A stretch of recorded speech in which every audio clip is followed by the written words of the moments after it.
Hello, my name is Miriam Kruma. I'm PhD student of the CAFE project. I'm the early stage researcher number 12.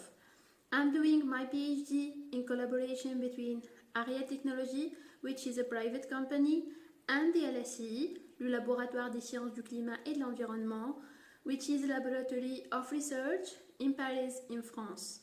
I work on a system to simulate ensembles of weather forecasts using a stochastic weather generator and analogs of the atmospheric circulation.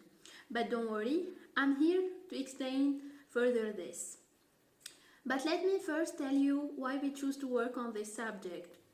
I'm sure that once in your life you have experienced an episode of heavy rain or hot temperature. This kind of events could lead to a lot of trouble, starting from health problems, loss of yield for small farmers, to a big destructive flood on the city.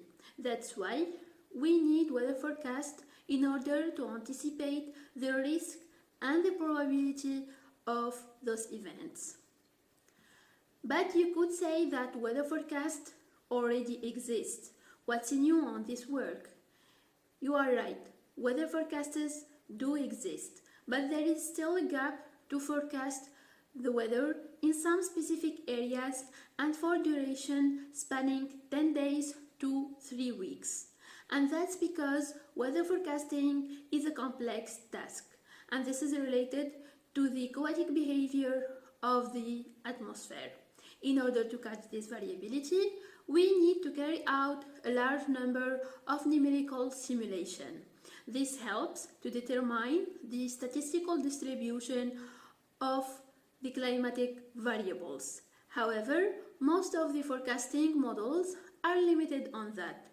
So our solution is to emulate their behavior with statistical models, what I called the stochastic weather generator. In fact, the stochastic weather generator shows a great ability to simulate large sets at lower cost. As inputs to this model, I use the atmospheric circulation. Let me explain the importance of the atmospheric circulation. In fact, it drives the local climate and influences meteorologic parameters. So I consider this information by using another statistical method that makes it possible to mimic the behavior of the atmospheric circulation from the past, what I call the analogs. So to sum up, I use the similarity on the atmospheric circulation from the past with the stochastic weather generator to provide information on the future weather. To date, I have applied this method to different European cities and first results are promising. So if you want to be aware of our updates, you can follow us on Twitter or on the website of our project. Thank you!